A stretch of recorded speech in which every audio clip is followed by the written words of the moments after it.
그리고 17절 말씀 이렇게 두 절을 읽도록 하겠습니다. 1절 함께 읽습니다. 아브라함과 다윗의 자손 예수 그리스도의 계보라. 17절 그런즉 모든 대수가 아브라함부터 다윗까지 14대요 다윗부터 바벨론으로 사로잡혀 갈 때까지 14대요 바벨론으로 사로잡혀 간 후부터 그리스도까지 14대라. 아멘. 우리가 이렇게 이제 새벽기도 때는 이제 사순절 기간 동안에 요한계시록을 가지고 우리가 말씀을 함께 나누고 있고요. 우리 이제 제자 훈련 이제 시작이 이제 들어가는데 이제 마태복음부터 신약을 이렇게 쭉 이제 신약 전체를 이제 나가는데요. 우리 1장씩 그렇게 이제 읽으려고 합니다. 그리고 특별히 뭐 어떤 이런 행사라든가 특별한 시즌이 아니면 새벽기도 때도 이제 1장씩 하루에 1장씩 그러니까 일주일에 7장 쭉 그냥 뭐 제자 훈련이 되어지는 때든 안 되든 그냥 하루에 한 장씩 쭉 꾸준히 우리가 이제 신약을 공부하면 만 11월 정도 되면은 그 10월 11월쯤 되면 이제 이 마태복음 신약이 계시록까지 다 맞춰질 예정입니다. 그래서 우리가 뭐 이제 특별한 일이 없으면 수요 예배 금요철야 뭐 이럴 때는 이제 이 신약을 이렇게 쭉 공부하는 그런 시간을 가질 계획입니다.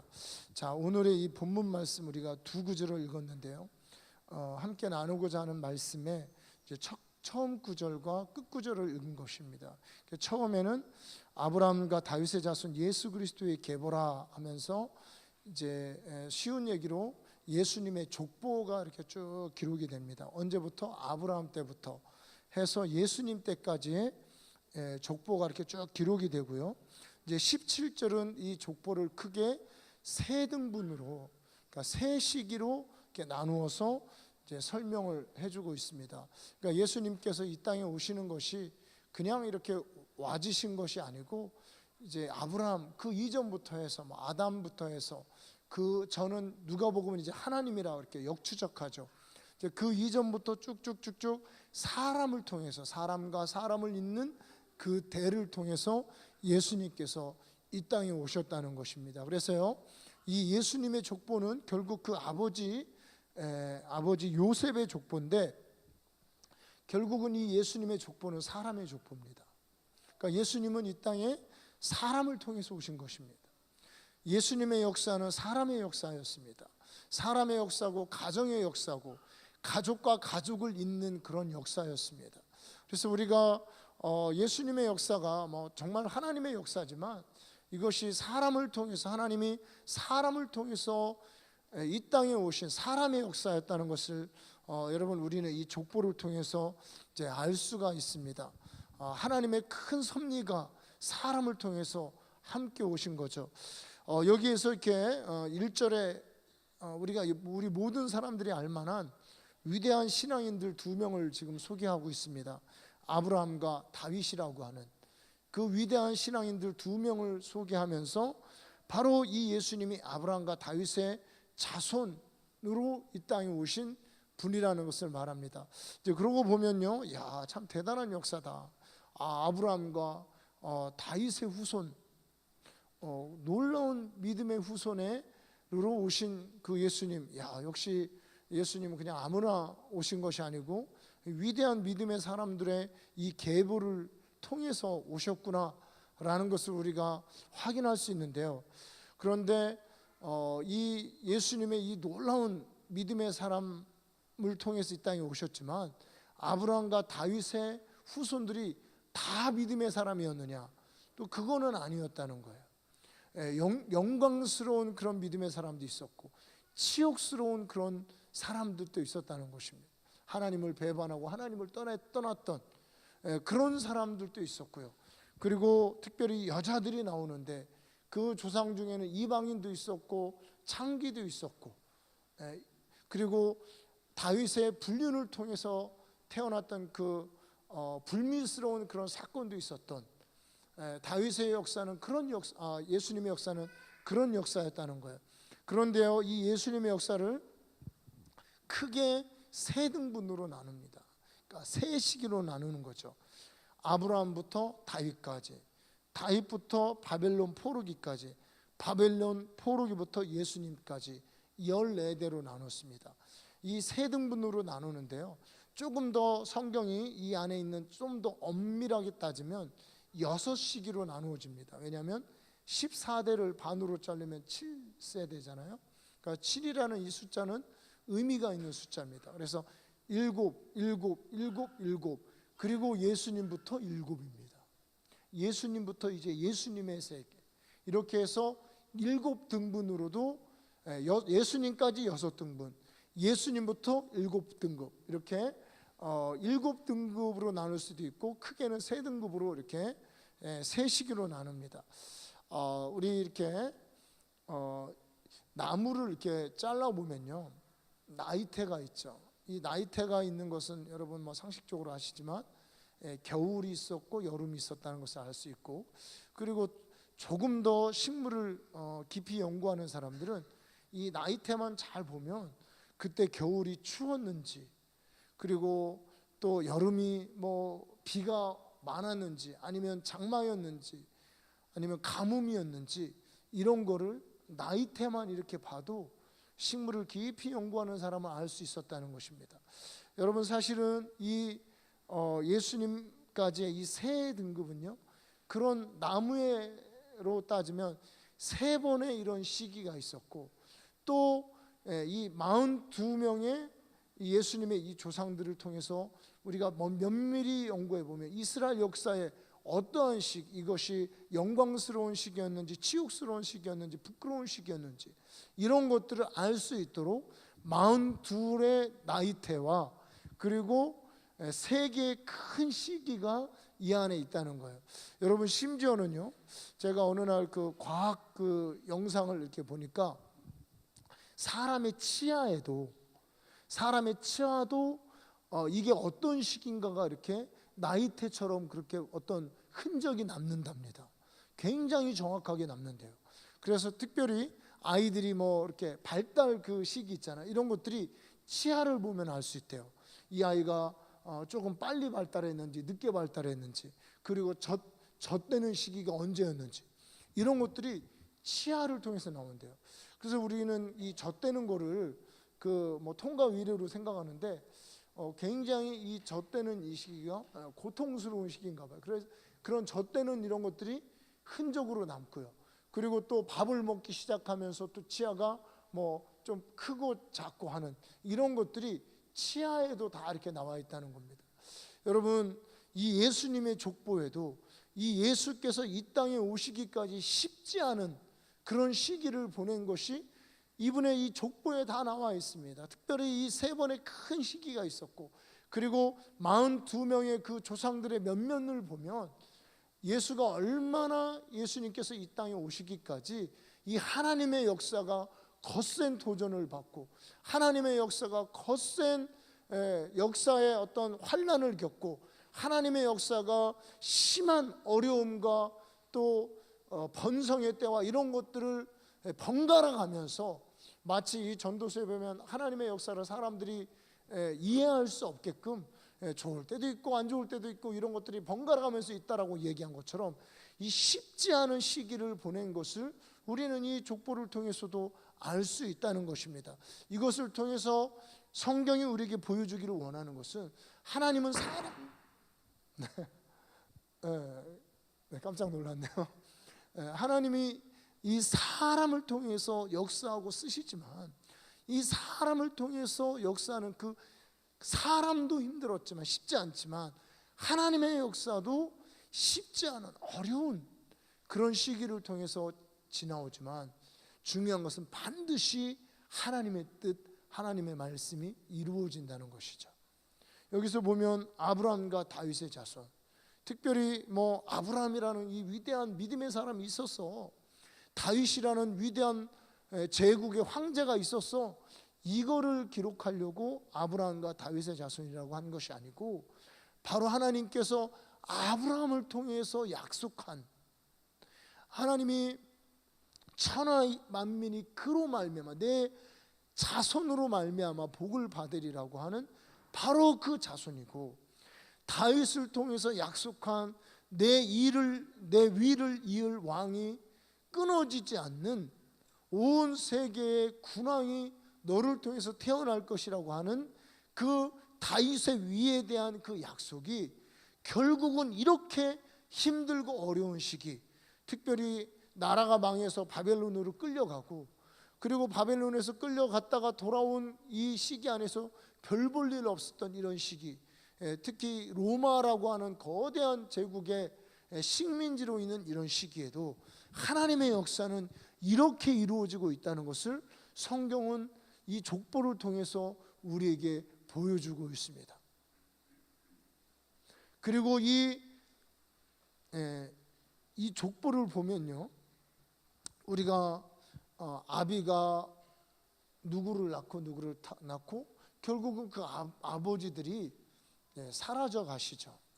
역사 가운데 죽었습니다. 그래서 우리 다른 성경은 내가 우리 열조에게 돌아가겠다, 열조에게 돌아간다라는 이런 표현들이 있어요.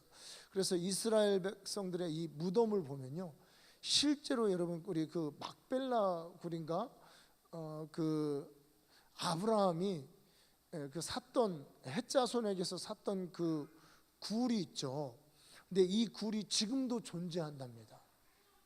이제 지금도 존재하는데 정말 그 굴 속에는 아브라함의 뼈가 있고 이삭의 뼈가 있고 야곱의 뼈가 있대요. 근데 왜 그럼 왜 굴에 이렇게 선조들이 뼈가 있느냐라고 할 때, 이제 이게 굴을 보면요, 이 굴이 있고 더 깊은 굴이 있대요. 그래서 사람이 죽으면 소위 이제 그 얕은 굴, 가까운 굴에 그 이제 이스라엘 백성은 이제 굴을 파서 장례를 치르잖아요. 가까운 굴에 이제 사람을 장례를 치르고 장사를 지내고, 그래서 시신이 충분히 썩으면 이 뼈를 이제 깊은 굴에다가 이렇게 안치하는 겁니다. 동굴과 같이. 그러면은 이제 이게 그 깊은 굴로 들어가는 거예요. 이렇게 구덩이 같이. 그러면 그 다음 시신이 이제 또 가까운 굴에 안치되고, 그리고 나서 또 죽으면 더 깊은 굴로 들어가고, 이래서 정말 열조에게로 돌아간다는 이 표현이 맞다는 거예요. 이스라엘 백성들은 이렇게 장례를 치릅니다. 그래서 한 굴에 세대가 쭉 장례가 치러지는데, 그래서 지금 그 아브라함의 이 굴을 가지고 이게 지금도요, 이 소위 말하는 이스마엘 자손과 이삭의 자손들이 이스라엘은 우리 거라고 그러고 저쪽 이스마엘은 우리 거라고 그러고 그걸 가지고 이렇게 싸운다고 그래요. 이 열조에게 돌아가는 조상들이 이렇게 다 돌아가셔서, 사실은 다 돌아가시고 이 예수님이 태어나셔서 예수님이 활동할 때쯤 되면 요셉도 돌아가셨대요. 그렇게 이제 이렇게 외경이나 뭐 이야기들을 보면 요셉도 일찍 돌아가셨어요. 그리고 이제 마리아하고 요셉하고 나이 차이가 좀 많이 났대요. 뭐 그런 이야기가 있습니다. 그렇게 예수님이 땅에 태어나셨는데, 실은 이 열조들이 44 정거장 이 단계를 거쳐서 예수님까지 오시고 다 조상들이 죽었는데, 실은 하나님께는 이 조상들이 죽지 않았습니다. 하나님께는 살아 있어요. 그래서 성경에 내가 아브라함과 이삭과 야곱의 하나님이라고 그럴 때, 하나님은 죽은 자의 하나님이 아니요 산 자의 하나님이고, 우리 히브리서 12장에 보면 이 죽은 것 같은 그들이 살아서 지금 간절히 우리를 응원해 주고 있다라고 말씀하고, 그들이 증인이 되어서 우리를 위해서 증거해 주시고 응원해 주시는 겁니다. 제가 우리 아이들 그 알파벳 그 파닉스 나오는 그 영상을 이렇게 유튜브에서 이렇게 보니까, 이게 기차가 이렇게 쭉 나가는 게 뭐 조회수가 꽤 높아요. 한 1000만 조회가 있어요. 그 기차로 이렇게 알파벳을 배우는데, 처음에는 기차에다 누구를 태워 가냐면 A를 태우고 가고, A부터 Z까지 이렇게 쭉 태우는 거예요. 마치 그렇다는 거예요. 예수님이라는 역사의 섭리의 위대한 이 기차가, 하나님의 기차가 출발했을 때 거기에는 아브라함도 태웠고요, 이삭도 태우고 야곱도 태우고 다윗도 태우고요, 그리고 그 안에는 요셉의 아버지도 태우고, 결국은 그 열차는 예수님께서 승천하셔서 이렇게 승차하셔서 그 기차가 쭉 진행하고 있다는 거예요. 그리고 그 기차에 이제 누구도 탄 겁니까? 여러분과 저도 탄 겁니다. 예수님 이전에는 예수님을 태우기 위해서 그분들이 타셨다면, 이제 예수님이 타신 목적은 그 예수님의 기차, 하나님의 위대한 역사의 기차에 여러분과 저를 태우기 위해서 그렇습니다. 그래서 성경은 이렇게 얘기합니다. 너희가 내 안에, 내가 너희 안에. 여러분, 예수님이 타신 그 기차 안에는 우리도 타셨고요, 우리 안에는 그 열주와 함께 이 땅에 오신 예수님이 우리 안에 거하고 계시는 것입니다. 그래서 이제 산 것은 내가 사는 것이 아니요 내 안에 그리스도께서 사신 것이라. 여러분, 예수님 이전에 42대는 예수님이 이 땅에 있기 위해서 사신 세대라면, 지금 여러분 예수님 이후에 우리의 세대는 예수님께서 내 안에 거하기 위해서 사시는 세대인 것입니다. 예수님이 내 안에 거하여서 예수님의 역사를 이루어가는 것입니다. 여러분, 42대 42대 그 안에 수많은 영역의 세월이 있었다고 그랬습니다. 영광스러운 세대도 있었고 치욕스러운 세대가 있고, 나라를 건설한 세대도 있고 나라를 빼앗긴 세대도 있고요. 그런 세대 가운데에서도 하나님께서 당신의 뜻을 이루어 간다면, 여러분, 우리의 세대 가운데 결코 쉽지 않고 만만치 않은 인생이지만 우리 인생을 통해서 하나님께서 당신의 일을 이루어 가시는 것입니다. 어떻게 해요? 내 안에 예수님께서 나타나셔서 그분의 일을, 그분의 섭리를 이루어 가는 거예요. 우리 눈에는 안 보이지만 예수님께서 열심히 당신의 일을 이루어 가고 계시는 것입니다. 우리가 믿음으로 받아들일진데 우리는 이 기차에 예수님과 함께 탄 자입니다. 여러분, 에후 이야기 아십니까? 예후가 이제 하나님의 명을 받아서 바알 신자들을 다 이렇게 쳐 죽일 때, 바알 신자를 쳐 죽일 때 그 예후의 병거는 유명한 병거였어요. 미친 듯이 모는 이 병거에 그의 동역자들을 태워서 함께 가는 모습을 우리는 열왕기사에서 볼 수가 있습니다. 여러분, 우리는 하나님의 병거에 같이 탄 자들입니다. 주와 함께 탄 자들이에요. 하나님이 미친 듯이 지금 이 순간도 하나님의 일을 이루고 있다는 것입니다.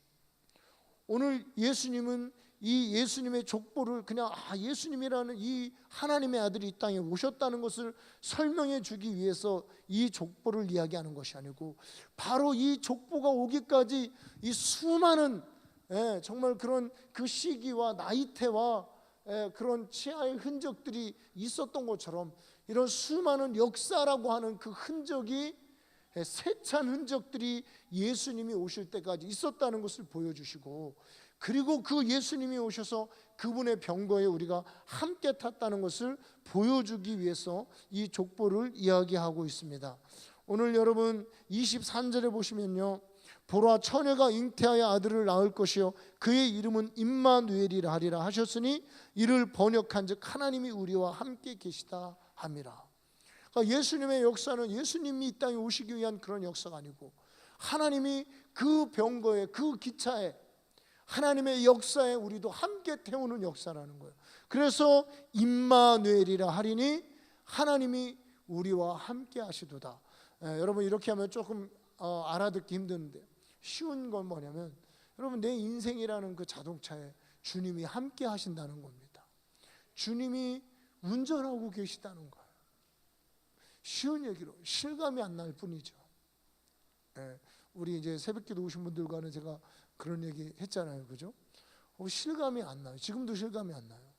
근데 하나님은 끊임없이 하나님의 역사를 하나님은 이루어 가시는 것입니다. 끊임없이 실감이 안 날 뿐이에요. 하나님의 내 인생의 기차에 주님이 타고 계시다는 것을 우리는 실감이 안 나죠. 이거는 하나님의 뜻입니다. 하나님이 그렇게 하셨다는 거예요. 예측하지 못하도록. 우리 인생이 어떠한 하나님의 역사가 있을지 예측하지 못하도록 주님이 그렇게 하신 것이고, 바로 예수님이 이 땅에 오시기도 그랬습니다. 자, 우리 보면요, 예수님께서 이 땅에 나실 때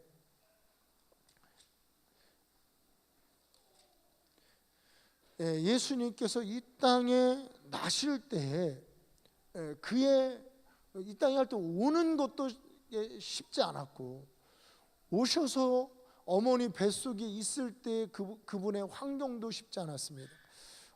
그 이제 내적 치유하는 분들이 그 책에 이제 이 이야기를 많이 쓰더라고요. 이제 네덜란드가 여러분 그 독일에 한번 점령당한 때가 있었죠.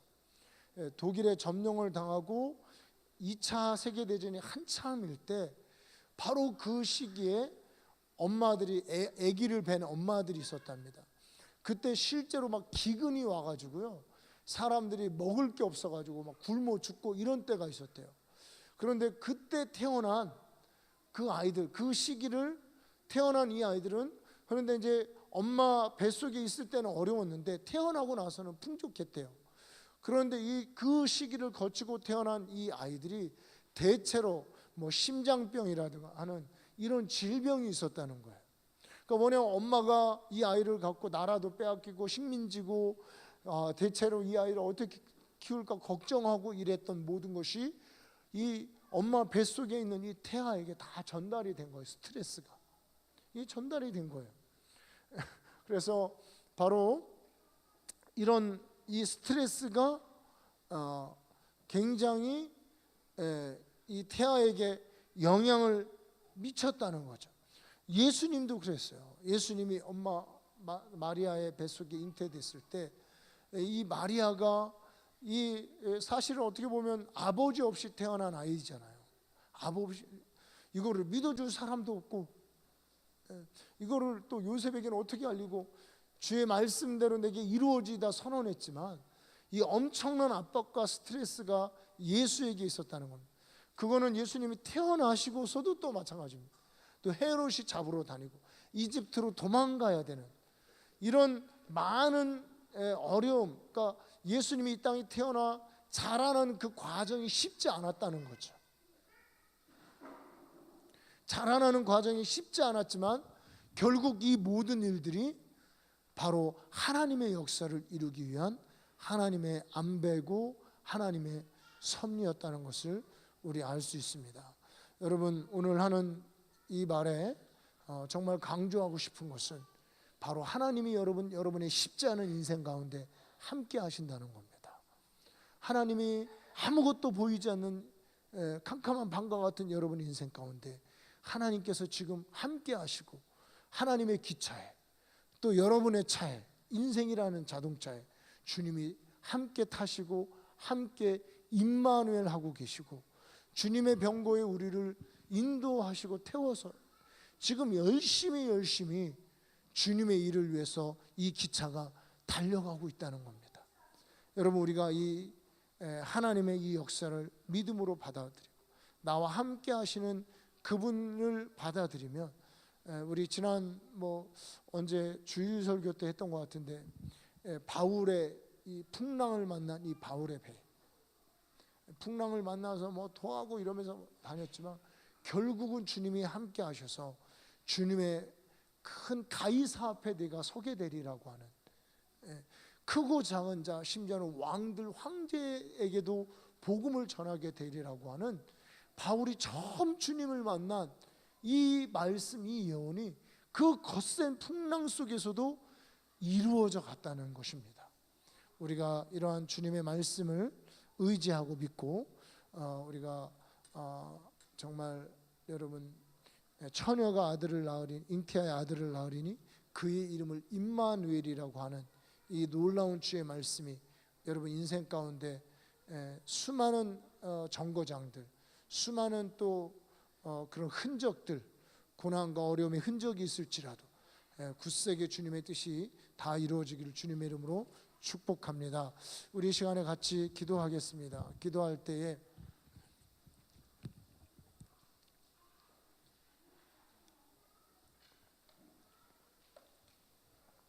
여러분, 분명히 여러분의 인생의 나이테에도 또 인생의 치아에도